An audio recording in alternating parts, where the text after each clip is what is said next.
Casa dei Bambini, tempat lahirnya metode Montessori.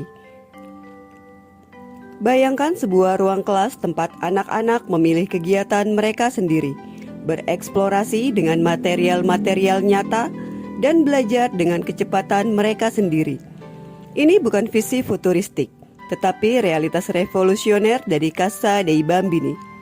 Sekolah Montessori pertama yang didirikan di daerah Como, Roma pada tahun 1907. Jauh dari ruang kelas tradisional, Casa dei Bambini mengubah kehidupan 50 anak terlantar, mengubah mereka dari liar dan tidak beradab menjadi pembelajar yang percaya diri dan mandiri. Ini bukan keajaiban, tetapi kekuatan pendekatan revolusioner Maria Montessori terhadap pendidikan. Pendekatan yang terus menginspirasi dan memberdayakan anak-anak di seluruh dunia hingga saat ini. Tertarik dengan bagaimana sebuah sekolah kecil di Italia memicu gerakan global dalam pendidikan? Izinkan kami untuk berbagi cerita tentang Casa dei Bambini, tempat di mana Montessori membuat banyak penemuan melalui observasi ilmiahnya dengan anak-anak yang kemudian melahirkan metode Montessori. Sebuah metode yang semakin populer hingga saat ini.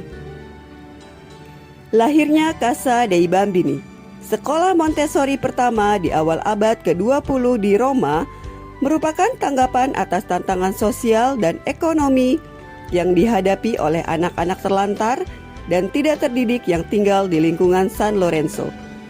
Dr. Maria Montessori diminta untuk memimpin program ini, yang bertujuan untuk meningkatkan kondisi kehidupan dan memberikan pendidikan bagi anak-anak tersebut. Meskipun kesulitan awal dalam meyakinkan investor untuk memprioritaskan pendidikan, Casa dei Bambini dibuka pada 6 Januari 1907. Pendekatan inovatif Dr. Montessori berfokus pada pembelajaran mandiri, material nyata, dan lingkungan yang mendukung, menghasilkan kemajuan kognitif dan sosial yang luar biasa bagi anak-anak tersebut. Membuka Casa dei Bambini menghadirkan tantangan besar bagi Maria Montessori. Daerah itu dikenal dengan kondisi yang mengerikan, termasuk tunawisma, kejahatan, prostitusi, dan penyakit. Namun, Montessori tetap bertekad memberikan pendidikan dan kehidupan yang lebih baik bagi anak-anak di komunitas ini. Montessori menyadari perlunya pengalaman pendidikan yang lebih bermakna dan menarik bagi anak-anak. Dia memberi mereka material-material untuk mempelajari reaksi mereka, mirip dengan yang digunakan dalam psikologi eksperimental bersama dengan latihan keterampilan hidup. Seiring waktu, transformasinya luar biasa. Anak-anak yang liar dan tidak beradab berkembang menjadi individu yang ramah, komunikatif, penuh dengan pemahaman, aktif dan percaya diri. Observasi kunci yang menjadi dasar pendidikan Montessori. Maria Montessori menciptakan lingkungan yang menumbuhkan keinginan bawaan anak-anak untuk eksplorasi dan penemuan yang dia temukan melalui pengamatannya. Dia tahu bahwa anak-anak secara alami berinteraksi dan belajar dari lingkungan mereka, hampir seperti mengajar diri mereka sendiri. Ruang kelas Montessori pertama dilengkapi dengan perabotan dasar dan material-material yang dikembangkan secara khusus, berfungsi sebagai tempat uji coba yang penting untuk filosofi pendidikan Maria Montessori. Pengamatannya mengarah pada banyak temuan yang membentuk prinsip-prinsip inti metodenya. Berikut beberapa kunci pengamatan. Fokus mendalam dan pencapaian. Maria Montessori menemukan bahwa anak-anak secara alami berkonsentrasi pada aktivitas yang menarik minat mereka. Kemudian, mereka mengulangi kegiatan tersebut untuk mencapai pemahaman yang lebih dalam, dan dengan melakukannya, mereka mendapatkan rasa pencapaian. Keteraturan dan struktur. Dia menemukan bahwa anak-anak menyukai dan berkembang dalam lingkungan yang terorganisir, menunjukkan preferensi untuk prediktabilitas dan ruang aman untuk eksplorasi. Motivasi intrinsik.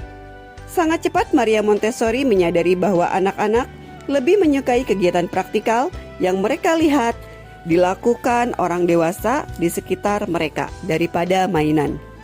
Mereka termotivasi secara intrinsik dan tidak membutuhkan imbalan. mereka memiliki dorongan bawaan untuk belajar mandiri dan berpartisipasi. Disiplin diri yang muncul. Dalam lingkungan bebas memilih, Maria Montessori mengamati bahwa anak-anak menunjukkan pengendalian diri spontan, menunjukkan kemampuan mereka untuk mengatur diri dan bertanggung jawab. Pembelajaran mandiri. Dia menemukan bahwa anak-anak suka belajar mandiri.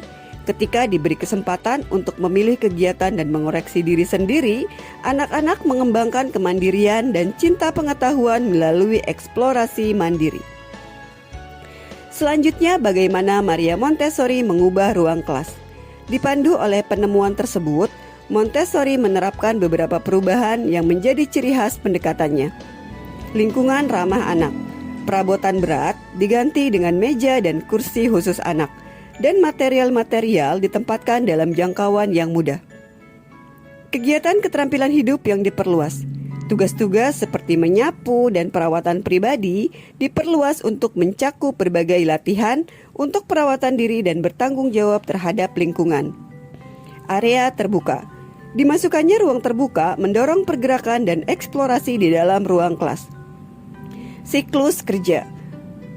Menggantikan jadwal yang kaku, Montessori merancang siklus kerja di mana anak-anak belajar melalui siklus kegiatan sambil diberi kebebasan untuk memilih minat mereka dan mengarahkan ritme belajar mereka sendiri.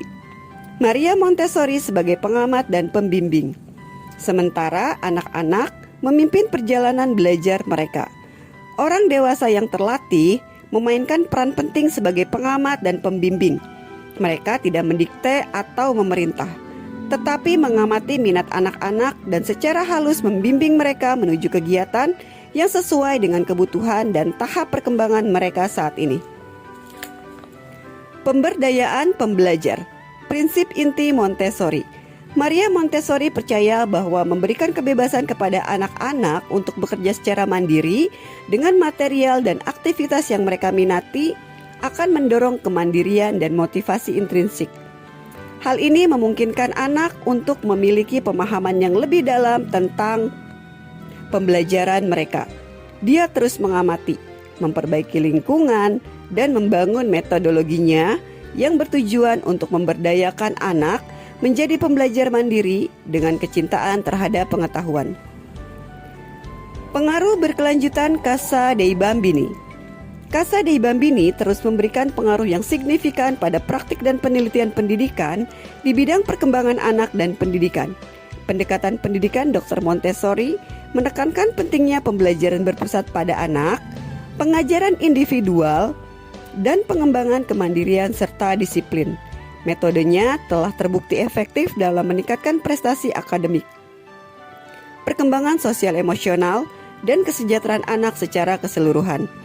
Dalam beberapa tahun terakhir, terjadi minat baru terhadap metode Montessori, seiring dengan upaya para pendidik dan peneliti untuk mengembangkan pendekatan pendidikan yang lebih efektif yang didasarkan pada penelitian terbaru tentang perkembangan dan pembelajaran anak. Metode Montessori telah terbukti efektif dalam peningkatan prestasi akademik, perkembangan sosial emosional, dan kesejahteraan anak secara keseluruhan.